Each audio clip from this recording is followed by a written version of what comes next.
নবান্নে 4 জন এনসিপিআই সাংসদ যারা রাতে নবান্নে যান এবং তাৎপর্যপূর্ণভাবে তাদের মধ্যে 3 জনই মুর্শিদাবাদের সাংসদ।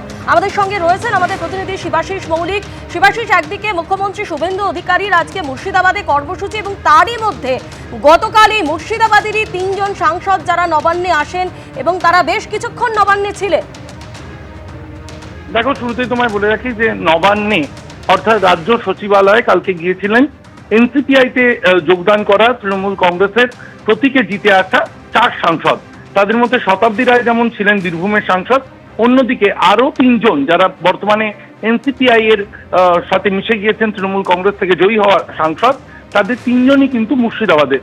ইউসুফ পাঠান বহরমপুরের সাংসদ, মুর্শিদাবাদের সাংসদ আবু তাহের খান এবং জঙ্গিপুরের সাংসদ খলিলুর রহমান। এই যে 4 জন তারা যান এবং তাদের মধ্যে শতাব্দী রায় তিনি সংবাদ মাধ্যমে জানিয়েছেন যে একেবারেই প্রশাসনিক কাজে রাজ্য পুলিশের ডিজি সিদ্ধিনাথ গুপ্তার সাথে দেখা করতে এসেছেন তিনি। অর্থাৎ শতাব্দী রায়, যেহেতু আমরা কয়েকদিন আগে, ঠিক 1 মাস আগে যদি তুমি ছবিটা দেখো, তাহলে ঠিক 1 মাস আগে রাজধানীর বুকে কিন্তু দেখা গিয়েছিল যে তারা প্রথমে তৃণমূল কংগ্রেসের মধ্যে বিদ্রোহী হলেন এবং 20 জন তারা একসাথে গিয়ে 14ই জুন নাগাদ তারা স্পিকারের বাড়িতে গিয়ে সেখানে কিন্তু তারা একসাথে জানিয়ে দিলেন তারা তৃণমূল কংগ্রেস থেকে বেরিয়ে এনসিপিআইতে যোগদান করছেন। তৃণমূল কংগ্রেস মিশে আছে এনসিপিআইতে এবং তারপরে কিন্তু এই ইউসুফ পাঠান, খলিলুর রহমান, আবু তাহের খান এবং শতাব্দী রায় তাদের নবান্নে আসা বিশেষভাবে তাৎপর্যপূর্ণ মনে করছে সকলে। যদিও মুখ্যমন্ত্রী সেই সময় নবান্নে উপস্থিত ছিলেন, যে সময় তারা নবান্নে গিয়েছিলেন, তাদের বক্তব্য, সাংসদদের বক্তব্য অনুযায়ী তারা ডিজির সঙ্গে দেখা করতে গেছেন। মুখ্যমন্ত্রী সেই সময় প্রসেনজিৎ চট্টোপাধ্যায়ের সঙ্গে দেখা করছিলেন, এরকমটা কিন্তু নবান্ন সূত্রে জানা গিয়েছে। ধন্যবাদ শিবাশিস। মাটির ভেতর থেকে বাইরে আত্মপ্রকাশ করছে দুর্গা। জোকা ধর্মতলা পার্পল লাইনের প্রথম পর্যায়ে টানেলিং এর কাজ শেষ। আমাদের প্রতিনিধি অরিত্রিক ভট্টাচার্য আমাদের সঙ্গে রয়েছেন। অরিত্রিক, 1 বছর আগে এই টানেল করার কাজ শুরু করেছিল দুর্গা, আর কিছুক্ষণের মধ্যেই মাটির ভেতর থেকে বাইরে আত্মপ্রকাশ করতে চলেছে দুর্গা। এই 1 বছর বলতে গেলে ঠিক 1 বছর, এই 10ই জুলাই টিকিটপুরে সেন্ট থমাসের সাইট আরবিএনএল, সেখান থেকে এই দুর্গার কাজ শুরু করানো হয়। 2টি টানেল পাশাপাশি কাজ শুরু করে দুর্গা এবং দ্বিতীয়। দুর্গা আজকে জুড়ে কাজ শুরু করেছিল, তার 1 মাস পরে দ্বিতীয় কাজ শুরু করেছিল এবং এখনো পর্যন্ত যেটা জানা যাচ্ছে দিব্যা যে দ্বিতীয় টানেল সেটাও কিন্তু নির্দিষ্ট সময় এখানে ভিক্টোরিয়া এসে পৌঁছবে। এখন এই দিনটা অত্যন্ত গুরুত্বপূর্ণ, কারণ জোকার যে লাইনটি যেভাবে আইআইএর মধ্যে যাবে আরো ওদিকে বাড়ানো হচ্ছে সেই লাইন মোমেন্টে আগে থেকে ধাপে ধাপে সেই লাইনটি মাটির নিচে ঢুকতে শুরু করে এবং এই অবস্থায় এটা ধর্মতলা অবধি যাবে। ভিক্টোরিয়া অবধি বলা হয়েছিল প্রথম পর্যায়ে টানেলিং হবে এবং কিছুক্ষণের মধ্যে মাটির ভেতর থেকে বাইরে আত্মপ্রকাশ করতে চলেছে দুর্গা। 1 বছর আগে টানেল করার কাজ শুরু করেছিল দুর্গা। জোকা ধর্মতলা পার্পল লাইনের প্রথম পর্যায়ে টানেলিং এর কাজ শেষ। প্রথম টানেল বোরিং মেশিন দুর্গা তার কাজ শেষ করেছে। 1.7 কিলোমিটার টানেল খুঁড়েছে এই বোরিং মেশিন।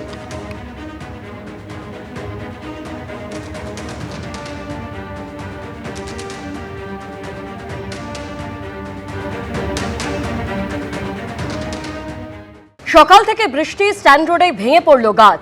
স্টেট ব্যাংকের সদর দপ্তরের কাছে ভেঙে পড়ল গাছ। গাছ ভেঙে ওই রাস্তায় যান চলাচল ব্যাহত।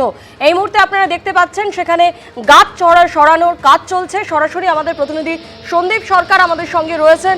সন্দীপ, একদিকে বৃষ্টি পড়ছে, আমরা দেখতে পাচ্ছি এত বড় একটা গাছ এভাবে রাস্তা একেবারে বন্ধ করে দিয়েছে, অন্যদিকে যানজট, সব মিলিয়ে ঠিক কি পরিস্থিতি? দেখো, অফিস টাইম শুরু হয়েছে এবং তার মধ্যেই গুরুত্বপূর্ণ রাস্তা হাওড়ার দিকে যাওয়ার স্ট্যান্ড রোড তা কিন্তু বন্ধ রয়েছে। ঠিক যে জায়গায় গাছটা ভেঙে পড়েছে তুমি দেখতে পাবে, আমার পিছনে সেই গাছ রয়েছে। ঠিক ডান দিকেই ভারতীয় স্টেট ব্যাংকের যে আঞ্চলিক সদর দপ্তর, পাশেই নবমহাকরণ নিউ সেক্রেটারিয়েট বিল্ডিং, আর কিছুটা দূরেই কলকাতা হাইকোর্ট। অর্থাৎ একটা গুরুত্বপূর্ণ রাস্তা, সেই গুরুত্বপূর্ণ রাস্তা কিন্তু এই মুহূর্তে একদম অফিস টাইমে বিপর্যস্ত বলা যেতে পারে। যান চলাচল স্ট্যান্ড রোডের এই অংশে বন্ধ করে দেওয়া হয়েছে। যানবাহন ঘুরে এখান থেকে যানবাহন ঘুরে ফেয়ারলির দিক থেকে যানবাহন চলাচল করছে। মাঝের যে অংশটা হাইকোর্ট থেকে ফেয়ারলি প্লেস পর্যন্ত মাঝের এই অংশ স্ট্যান্ড রোড বন্ধ রয়েছে। বুঝতেই পারছো স্বাভাবিকভাবেই হাওড়া যাওয়ার এরকম গুরুত্বপূর্ণ রাস্তা অফিস টাইমে বন্ধ হয়ে যাওয়াতে যানজটের পরিস্থিতি তৈরি হয়েছে একটা অংশে শহরের। এই যে গাছটা পড়েছে তা মোটামুটিভাবে আধ ঘন্টা 40 মিনিট আগে হুড়মুড়িয়ে ভেঙে পড়ে। তখন এই গাছের নিচে একটি গাড়ি চাপা পড়ে গিয়েছিল। সেই গাড়িটিকে প্রথমে সরানো হয়, একটি ছোট পণ্যবাহী গাড়ি, যে পণ্যবাহী গাড়িটি এই গাছের তলায় চাপা পড়ে গিয়েছিল। ওই গাড়িতে যিনি চালক ছিলেন এবং যিনি সহকারী ছিলেন, চালক এবং সহকারীকে কোনো রকমে বের করা হয়েছে। গাছের ডালপালা কেটে সেই গাড়িটিকে আগে বের করা হয়, কিন্তু এই বিশাল গাছ সরাতে আরও বেশ খানিকটা সময় লাগবে তা বলাই যায়। এবং এই গাছ কাটার এবং গাছ সরানোর, ডালপালা সরানোর প্রক্রিয়া কিন্তু শুরু হয়েছে। এই মুহূর্তে আমরা দেখতে পাচ্ছি যে স্ট্যান্ড রোডের একটা বড় অংশ কিন্তু সম্পূর্ণভাবে বন্ধ করে দেওয়া হয়েছে। এখানে কোনো যানবাহন চলাচলের আর কিন্তু পরিস্থিতি নেই। তুমি দেখতে পাবে রাস্তার একদিকের অংশ ফেয়ারলি প্লেসের দিকের অংশের ছবি দেখালাম। এবার কলকাতা হাইকোর্টের দিকের যে অংশটা রয়েছে সেই কলকাতা হাইকোর্টের দিকের অংশের রাস্তাও কিন্তু সম্পূর্ণ বন্ধ রয়েছে। যেভাবে গাছটা ভেঙে পড়েছে একেবারে গোড়া থেকে উপড়ে গেছে বলা যায়। আমরা দেখতে পাচ্ছি যে যখন এই গাছের গুড়ি ভেঙে পড়ে সেই সময় রেলিংয়ের একটা বড় অংশ সেটাও ক্ষতিগ্রস্ত হয়েছে।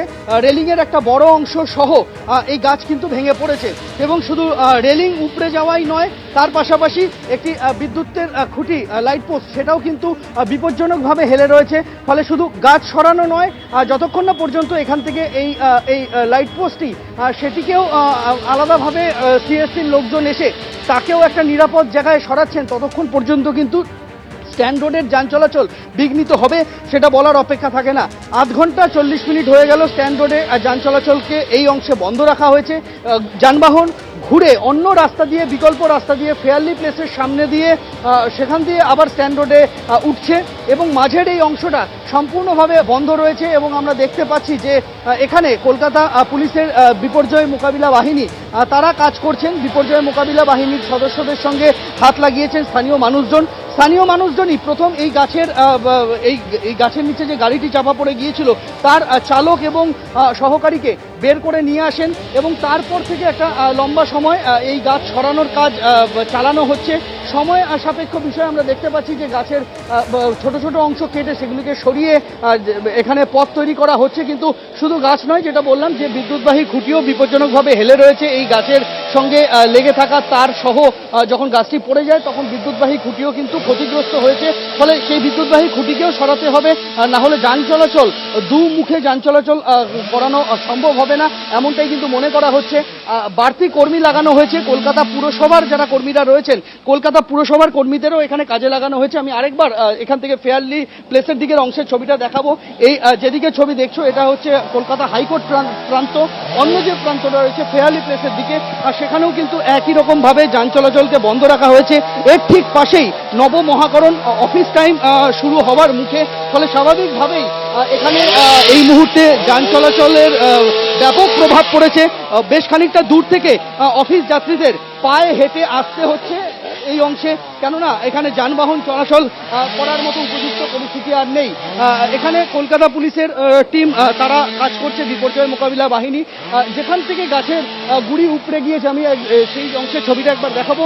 এইভাবেই কিন্তু রাস্তার ধারের যে ফুটপাথের রেলিং রয়েছে সেই রেলিং সহ গাছটি উপড়ে পড়ে এবং এইভাবেই রেলিং সম্পূর্ণভাবে বেঁকে রাস্তার মধ্যে চলে এসেছে এবং পরপর দুটি লাইট পোস্ট, সেই দুটি লাইট পোস্ট কিন্তু হেলে রয়েছে। এই লাইট পোস্টগুলিকে তাকে নিরাপদ জায়গায় নিরাপদ আকার না দিলে এখান দিয়ে যানবাহন চলাচল সেটাও কিন্তু বিপজ্জনক। পরপর দুটি লাইট পোস্ট সহ এই গাছটি এইভাবেই পড়েছে। তুমি দেখতে পাবে অফিস যাত্রীরা যারা রয়েছেন তারা কিন্তু পায়ে হেঁটেই আসছেন এখানে, যেটা আমি বলছিলাম যে অফিস টাইম শুরু হয়েছে, ফলে অফিস যাত্রীরা একেবারে সঙ্গে তুমি যে কথা বলছিলে, তুমি ছবি দেখাতে থাকো। যে ছবি আপনাদের সামনে এই মুহূর্তে তুলে ধরছি, আপনারা দেখতে পাচ্ছেন স্ট্যান্ড রোডের মতো ব্যস্ত রাস্তা, ঠিক যে জায়গায় একেবারে অফিস টাইমে এত বড় একটা গাছ ভেঙে পড়েছে। এবং এই অফিস টাইম আপনারা জানেন স্ট্যান্ড রোডের ঠিক এই জায়গায় নিউ সেক্রেটারিয়েট বিল্ডিং থেকে শুরু করে একাধিক সরকারি অফিস রয়েছে এবং খুব কাছেই রয়েছে হাইকোর্ট। অন্যদিকে এই রাস্তা দিয়ে বহু মানুষ যারা হাওড়া থেকে এইদিকে আসছেন তারা যাতায়াত করছেন, বা কলকাতা থেকে হাওড়ার দিকে যারা যাচ্ছেন এই গুরুত্বপূর্ণ রাস্তা কিন্তু তারা ব্যবহার করেন। একেবারে অফিস টাইমে এইভাবে গাছ ভেঙে পড়ে রাস্তা বন্ধ হওয়াতে কিন্তু সকলেই সমস্যায় পড়েছেন। অন্যদিকে আপনারা দেখছেন যে গাছ কেটে রাস্তা পরিষ্কারের কাজ চলছে, কিন্তু বৃষ্টি চলছে, সমানে বৃষ্টি পড়ে যাচ্ছে। আবহাওয়া দপ্তরের পূর্বাভাস অনুযায়ী আজ সারাদিন বৃষ্টি হবে, সেই জায়গা থেকে কিন্তু কাজ করতে সমস্যা হচ্ছে। আবারও সরাসরি আমাদের প্রতিনিধি সন্দীপ সরকার আমাদের সঙ্গে রয়েছেন। সন্দীপ, স্ট্যান্ড রোডের মতো ব্যস্ত রাস্তা এই মুহূর্তে ঠিক এই পরিস্থিতি, সেক্ষেত্রে কি কোনো বিকল্প রাস্তা যাতে গাড়ি চলাচল করতে পারে, বিকল্প রাস্তার কি ব্যবহার করা হচ্ছে? দেখো, স্ট্যান্ড রোড থেকে এই সময় যানবাহন যে হাওড়ামুখী যে যানবাহন চলাচল, সেই হাওড়ামুখী যানবাহন চলাচল কিন্তু বিপর্যস্ত হয়েছে তা বলাই যায়। এই মুহূর্তে আমরা যেটা দেখতে পাচ্ছি যে সমস্ত যানবাহন চলাচল করছে সেগুলি ব্যাংশাল কোর্টের গা ঘেঁষে এসে স্ট্যান্ড রোডে পড়ছে, এবং ব্যাংশাল কোর্টের গা ঘেঁষে স্ট্যান্ড রোডে পড়ে সেই যানবাহন সেখান থেকে হাওড়ার দিকে চলে যাচ্ছে। আর কোনো গাড়ি সেগুলি ফেয়ারলি প্লেসের সামনে দিয়ে এসে তারপর স্ট্যান্ড রোডে পড়ছে এবং তারপর সেগুলি হাওড়ার দিকে চলে যাচ্ছে। এইভাবেই যানবাহনকে আপাতত চালু রাখা হয়েছে পুলিশের তরফে। আমরা দেখতে পাচ্ছি যে মাঝের একটা বড় অংশ যেহেতু রাস্তা সম্পূর্ণ বন্ধ রয়েছে স্ট্যান্ড রোড, তাই এই বিকল্প ব্যবস্থা নিতে হয়েছে। তুমি দেখতে পাবে যে কিন্তু এই মাঝখানে যাদের অফিস, আমি বললাম যে বেশ কয়েকটি গুরুত্বপূর্ণ অফিস রয়েছে, একাধিক বেসরকারি সংস্থার অফিসের পাশাপাশি এখানে আমরা দেখতে পাচ্ছি যে নিউ সেক্রেটারিয়েট বিল্ডিং রয়েছে, ভারতীয় স্টেট ব্যাংকের যে পূর্বাঞ্চলীয় সদর দপ্তর সেটা রয়েছে, এবং তার পাশেই কলকাতা হাইকোর্ট রয়েছে, মাঝে একাধিক বেসরকারি সংস্থার কার্যালয় রয়েছে। ফলে সব মিলিয়ে যানবাহন চলাচল কিন্তু না হওয়ার ফলে অফিস যাত্রীদের সমস্যার মুখে পড়তে হচ্ছে। একটা লম্বা রাস্তা, তাদের পায়ে হেঁটেই আসতে হচ্ছে। আমি একটু কথা বলে নেব যারা এখানে আসছেন। অফিস কোথা থেকে হাঁটতে হচ্ছে আপনাদের, মানে কত দূর থেকে হেঁটে? ওই মোড় থেকে, শিয়ালদা মোড়, যেখানে শিয়ালদার গাড়িটা পাওয়া যাচ্ছে, বাবু ওই মানে ইডেন গার্ডেনে নেমে ওখান থেকে হেঁটে। মানে আর মাঝের অংশটা গাড়ি চলছে না, ওদিক থেকে গাড়ি চলছে, এদিকটা এই গাছ পড়ার জন্য গাড়িটা আসছে। কোথায় যাবেন, কোন অফিস? হাইকোর্টে যাবো। বুঝতেই পারছো যে যারা অফিস যাত্রীরা রয়েছেন তাদেরকে এইভাবেই হাঁটা পথে বেশ কিছুটা রাস্তা কভার করতে হচ্ছে, এবং আমরা দেখতে পাচ্ছি যে অফিস টাইমে এই ঘটনাটা ঘটাতে কিন্তু দুর্ভোগ বেড়েছে। যাদের স্ট্যান্ড রোডের এই মাঝামাঝি অংশে যাদের অফিস, কোথা থেকে হাঁটছেন, কত দূর থেকে? ইডেন থেকে হাঁটছি। কোথায় যাবেন, কোন অফিস? এই এনএস বিল্ডিং।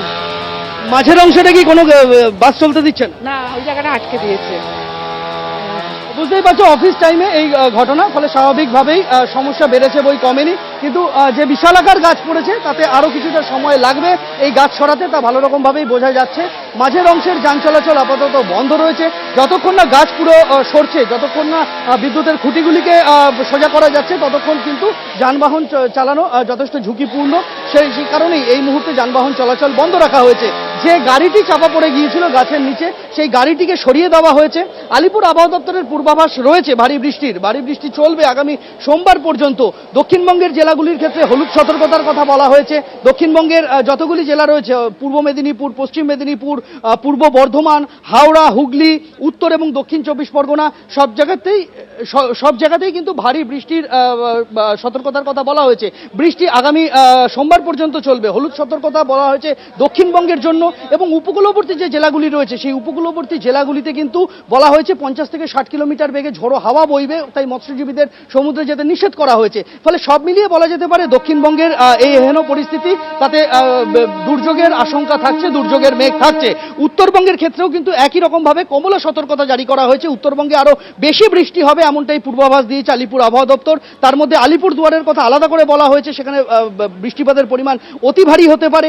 এছাড়াও কোচবিহার, দার্জিলিং, জলপাইগুড়ি এবং উত্তরবঙ্গের অন্যান্য যে সমস্ত জেলা রয়েছে সেখানেও কোথাও হলুদ সতর্কতা, কোথাও কমলা সতর্কতা জারি হয়েছে। এমনকি দক্ষিণ দিনাজপুর, উত্তর দিনাজপুরেও কিন্তু ভারী বৃষ্টিপাতের কথা বলা হয়েছে আলিপুর আবহাওয়া দপ্তরের পূর্বাভাসে। এবং আমরা দেখতে পাচ্ছি যে রাতভর বৃষ্টিতে কলকাতাও কিন্তু যথেষ্ট সমস্যার মধ্যে পড়েছে। জায়গায় জায়গায় জল জমে গিয়েছে এবং গাছ ভেঙে পড়ার ছবি তো আমরা দেখতেই পাচ্ছি স্ট্যান্ড রোডে দাঁড়িয়ে, যেখানে যান চলাচল এই মুহূর্তে বন্ধ রয়েছে একটা বড় অংশে। ধন্যবাদ সন্দীপ।